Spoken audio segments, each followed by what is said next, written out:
Welcome to Curiously Connected, the channel that connects you to places around the world and tells you something about them that makes you go, wow, I never knew that. When you think of the largest wine-producing countries in the world, which country comes top of mind? France for many people? Italy perhaps? Maybe even Australia or the United States? But did you know that there is a country in Africa which until 1962 was the world's largest exporter of wine? This is Algeria, a predominantly Islamic North African country. Algeria is the largest country on the continent of Africa, with a population of 45 million people. Despite its size, Algeria remains relatively unknown to the rest of the world and receives very few tourists annually. With the Sahara Desert to the south and the Mediterranean to the north, Algeria boasts stunning landscapes and thriving cities that might surprise those who have never had a chance to visit this amazing country. From Berber civilizations to Arab conquests, Ottoman rule, and French colonization, many have come and left their mark on this historic land. Following several difficult decades internally, Algeria is deservedly receiving the attention of the world once again, and people are beginning to visit this fascinating country. Curiously, however, Algeria was, until 1962, the world's largest exporter of wine. In fact, in the 1930s, Algeria accounted for an incredible 67% of global wine exports. Today, that number is a mere 0.1%. What led to the huge growth in Algeria's wine exports? And what happened since the 1960s to cause such a decline? Stay connected if you want to find out more, and please like this video and subscribe to the channel if you would like to discover more curious connections around the world. To understand Algeria's connection with wine, we must look back into Algerian history, and in particular, as you might have guessed, Algeria's relationship with France. However, France did not introduce wine to Algeria. That happened a long time ago. The introduction of wine to Algeria can be attributed to the ancient Phoenicians, who were skilled seafarers and traders from the eastern Mediterranean region. The Phoenicians established colonies around the first millennium BC along the Mediterranean coast, including areas that are now part of modern-day Algeria. The Carthaginians and Romans also expanded and developed winemaking in the region, with Algeria becoming a prominent wine-producing region of the Roman Empire. Winemaking declined with the arrival of Islam in the 600s AD, as alcohol is considered forbidden or haram in the Islamic religion. Wine production remained subdued for centuries afterwards, through the various Arab and Berber Islamic dynasties that rose up and governed Algeria. This situation continued also through the period of Ottoman rule of the country from the 16th to the 19th centuries. However, everything changed in 1830 when France invaded Algeria, defeating the Ottomans and taking control of the country. France, like other European powers, was interested in expanding its colonial interests and realized that Algeria offered incredibly lush and fertile lands that were very suitable for agriculture, including wine production. Indeed, Algeria developed to be of such significance for France that it was incorporated into French territory and became a part of France in 1848. French people were encouraged to move to and settle in Algeria. The French colonial administration implemented policies to transform Algeria into a major agricultural region, with a primary focus on exporting crops to France and abroad. This community of French settlers to Algeria was given the name Pieds-Noirs, or Blackfeet. There is much debate over the origins of this term, ranging from a term used for sailors working barefoot on a ship, or for the black boots worn by Europeans whilst on horseback, to even the colouring of the feet from trampling grapes in the making of wine itself. Whatever the origin of the term, Pieds-Noirs became widely recognised and used as a term for the French citizens of European origin who lived in Algeria. The Pieds-Noirs community grew quickly, and this period also saw huge growth in wine production in the country, with Algeria accounting eventually for 67% of global wine exports by the 1930s, a truly staggering figure by today's standards. However, the agricultural and economic activities during the time of the French occupation primarily served the interests of France, with the majority of profits and benefits flowing back to the colonial power. The exploitation of Algeria's resources and the focus on export-oriented agriculture contributed to socio-economic disparities and inequalities within Algerian society. Many Algerians felt marginalised and oppressed within their own country, and this created a sense of injustice and fueled a desire for self-determination, which led in 1954 to the Algerian War of Independence.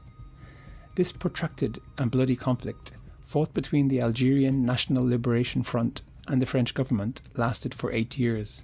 The writing was on the wall for the Pieds-Noirs.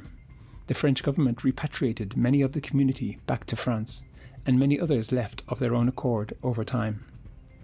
Algeria declared independence in 1962. The population of Pieds-Noirs had declined from about 1 million before the war to 200,000 just after, and continued to decline, reaching about 30,000 in the mid-1990s. The Pieds-Noirs took their knowledge, management skills and capital with them.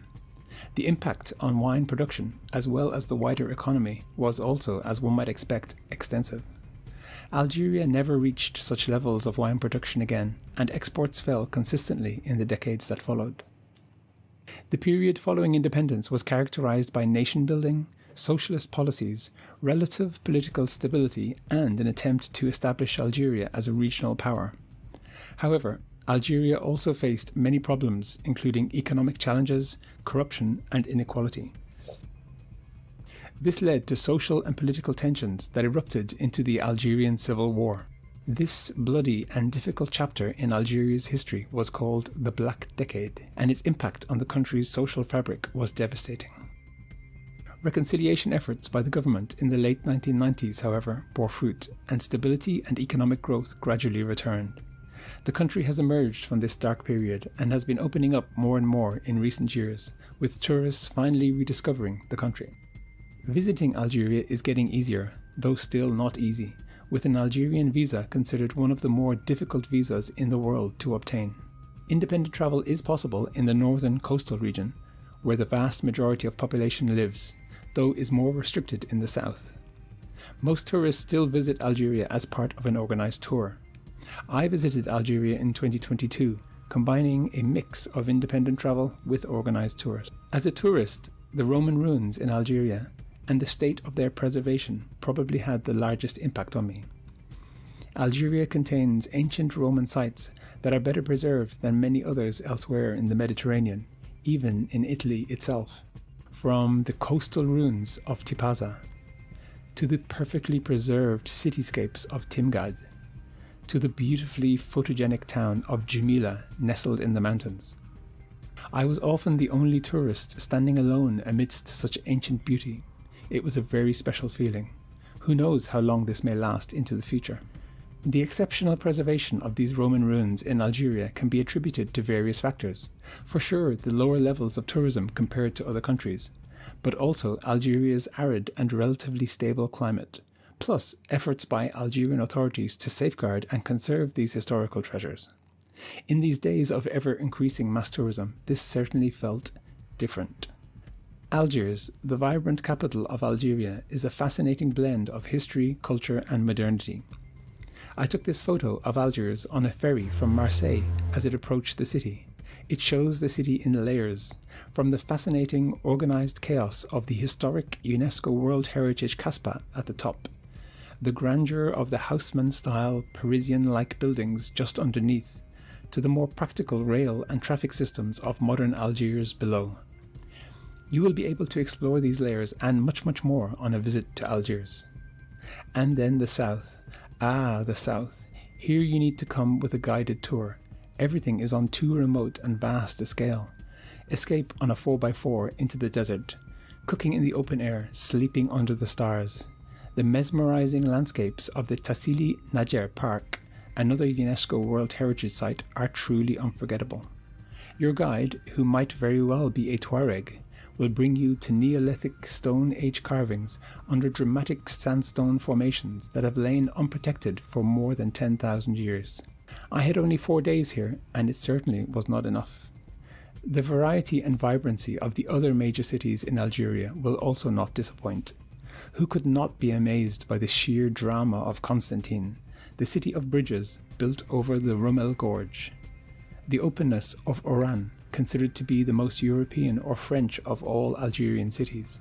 Then, the Islamic architectural marvels of Tlemcen, capital of the medieval Berber kingdom of Tlemcen in the west, to the conservative Mozabite city of Ghardaia in the UNESCO World Heritage Mzab Valley, with its unique architecture and cultural practices.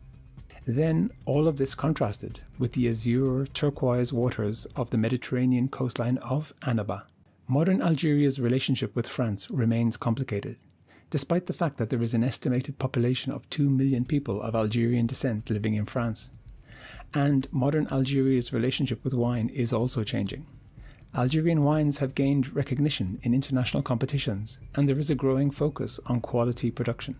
New wineries are emerging, and even some of the Pieds-Noirs or their descendants are returning to the country, but now working in tandem with the local population. The dust over the wine industry in Algeria has settled, and it seems that things are in place to allow the industry to grow once again. So, the next time you savour a glass of wine, take a moment to consider the rich history and promising future of Algerian wines. And if you happen to see Algerian wine on the menu of a restaurant or in a shop, why not give it a go?